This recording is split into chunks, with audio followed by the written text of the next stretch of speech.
ಮೇಷರಾಶಿಯವರಿಗೆ ಹೇಗಿದೆ ಫಲಾಫಲಗಳು?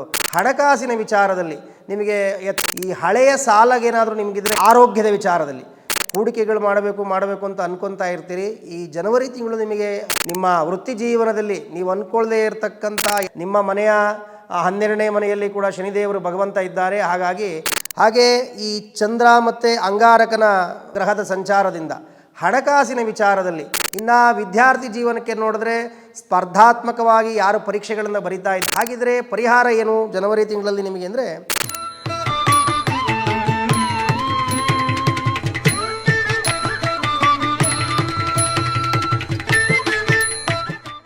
ಶ್ರೀ ಗುರುಭ್ಯೋ ನಮಃ. ಉಗ್ರಂ ವೀರಂ ಮಹಾವಿಷ್ಣುಂ ಜ್ವಲಂತಂ ಸರ್ವತೋಮುಖಂ ನೃಸಿಂಹವೇಷಣಂ ಭದ್ರಂ ಮೃತ್ಯುಮೃತ್ಯೋ ನಮಾಮ್ಯಹಂ.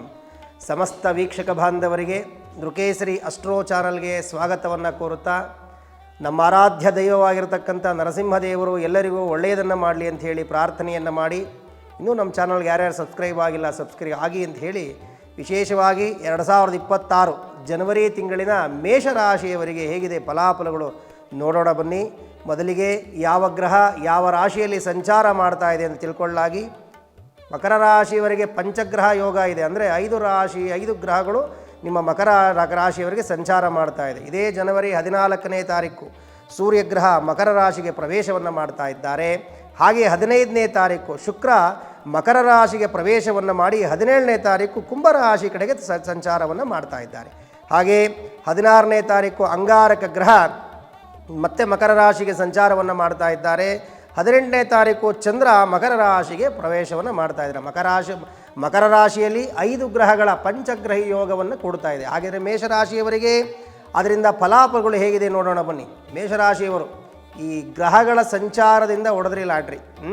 ನಿಮ್ಮ ವೃತ್ತಿ ಜೀವನದಲ್ಲಿ ನೀವು ಅಂದ್ಕೊಳ್ಳದೇ ಇರತಕ್ಕಂಥ ಯಶಸ್ಸನ್ನು ಪಡ್ಕೊತೀರಿ. ಮೇಲಾಧಿಕಾರಿಗಳಿಂದ ಸ್ವಂತ ಉದ್ಯೋಗ ಮಾಡ್ತಕ್ಕಂಥವರು ಕೂಡ ಅತ್ಯುನ್ನತವಾದಂತಹ ಒಂದು ಉದ್ಯೋಗವನ್ನು ನೀವು ಪ್ರಾಪ್ತಿ ಆಗ್ತದೆ. ಯಾರು ಸರ್ಕಾರಿ ಕೆಲಸಕ್ಕೆ ಪ್ರಯತ್ನ ಪಡ್ತಾ ಇದ್ದೀರೋ ಅವರೆಲ್ಲರಿಗೂ ಕೂಡ ಈ ಪಂಚಗ್ರಹಿಯ ಯೋಗದಿಂದ ನಿಮಗೆ ಅನುಕೂಲ ಆಗ್ತದೆ. ಉದ್ಯೋಗದಲ್ಲಿ ಬಡ್ತಿಯನ್ನು ಕೊಡ್ತಕ್ಕಂಥದ್ದು, ಮೇಲಧಿಕಾರಿಗಳು ಮತ್ತು ನಿಮ್ಮ ಸಹೋದ್ಯೋಗಿಗಳಿಂದ ಹೆಚ್ಚಿನವಾಗಿರ್ತಕ್ಕಂಥ ಪ್ರಶಂಸೆಯನ್ನು ನೀವು ಈ ಜನವರಿ ತಿಂಗಳು ಮೇಷರಾಶಿಯವರು ಪಡಿತೀರ. ಹಾಗೆ ಈ ಚಂದ್ರ ಮತ್ತು ಅಂಗಾರಕನ ಒಂದು ಗ್ರಹದ ಸಂಚಾರದಿಂದ ಹಣಕಾಸಿನ ವಿಚಾರದಲ್ಲಿ ನಿಮಗೆ ಅತ್ಯಂತ ಯಶಸ್ವಿಯಾಗಿರ್ತಕ್ಕಂತಹ ತಿಂಗಳು ಜನವರಿ ತಿಂಗಳು. ಯಾರು ಹೂಡಿಕೆಗಳನ್ನು ತುಂಬ ದಿವಸದಿಂದ ಮೇಷರಾಶಿಯವರಿಗೆ ಹೂಡಿಕೆಗಳು ಮಾಡಬೇಕು ಅಂತ ಅನ್ಕೊತಾ ಇರ್ತೀರಿ. ಈ ಜನವರಿ ತಿಂಗಳು ನಿಮಗೆ ಅತ್ಯುನ್ನತವಾದಂಥ ಪ್ರಶಸ್ತವಾಗಿರ್ತಕ್ಕಂಥ ಸಮಯ. ಹೂಡಿಕೆಗಳನ್ನು ಮಾಡ್ತಕ್ಕಂಥವರು, ಈ ಹಳೆಯ ಸಾಲಗೇನಾದರೂ ನಿಮಗಿದ್ರೆ ಈ ಜನವರಿ ತಿಂಗಳಲ್ಲಿ ತೀರಿಸ್ತಕ್ಕಂಥ ಯೋಗ ಇದೆ. ನಿಮಗೆ ಸಾಲ ಜಾಸ್ತಿ ಉಳಿಸ್ಕೊಂಬಿಡಿ, ತೀರಿಸ್ಬಿಡಿ. ಜನವರಿ ತಿಂಗಳು ಅತ್ಯಂತವಾಗಿರ್ತಕ್ಕಂಥ ಹಣಕಾಸಿನ ಸ್ಥಿತಿ ಉತ್ತಮವಾಗಿರ್ತದೆ. ಇನ್ನು ಕೌಟುಂಬಿಕವಾಗಿ ನೋಡೋದಾದರೆ, ಕೌಟುಂಬಿಕವಾಗಿ ಕೂಡ ಮೇಷರಾಶಿಯವರು ಅವರ ಕೂಡ ನೀವು ಅಂದರೆ ಅವರಿಗೆ ಸಮಯವನ್ನು ಕೊಡ್ತಕ್ಕಂಥದ್ದು, ಅವರ ಜೊತೆ ನೀವು ಅವರ ಮಾತನ್ನು ಕೇಳಿಸ್ತಕ್ಕಂಥ ಒಂದು ಸಮಯವನ್ನು ಅವರಿಗೆ ಕೊಟ್ಟರೆ ನೀವು ಕೌಟುಂಬಿಕವಾಗಿ ಕೂಡ ಆರೋಗ್ಯ ಚೆನ್ನಾಗಿರ್ತೀರಿ. ಇನ್ನು ಆರೋಗ್ಯದ ವಿಚಾರದಲ್ಲಿ ಸಣ್ಣ ಪುಟ್ಟ ವಿಷಯಗಳಿಗೆ ನೀವು ನೆಗ್ಲೆಕ್ಟ್ ಮಾಡ್ತೀರ ಮೇಷರಾಶಿಯವರು. ಹಾಗಾಗಿ ಈ ಹೊಟ್ಟೆ ಸಂಬಂಧವಾಗಿರ್ತಕ್ಕಂಥದ್ದು, ಶೀತ ಸಂಬಂಧವಾಗಿರ್ತಕ್ಕಂಥ ಕಾಯಿಲೆಗಳು ಬರ್ತವೆ. ಅದರಿಂದ ಸ್ವಲ್ಪ ನೀವು ಜಾಗರೂಕತೆಯಾಗಿ ಆರೋಗ್ಯದಲ್ಲಿ ನೀವು ಇರಬೇಕಾಗ್ತದೆ. ಇನ್ನು ವಿದ್ಯಾರ್ಥಿ ಜೀವನಕ್ಕೆ ನೋಡಿದ್ರೆ ಸ್ಪರ್ಧಾತ್ಮಕವಾಗಿ ಯಾರು ಪರೀಕ್ಷೆಗಳನ್ನು ಬರಿತಾ ಇದ್ದೀರಿ, ಯಶಸ್ಸನ್ನು ಪಡಿತೀರಿ.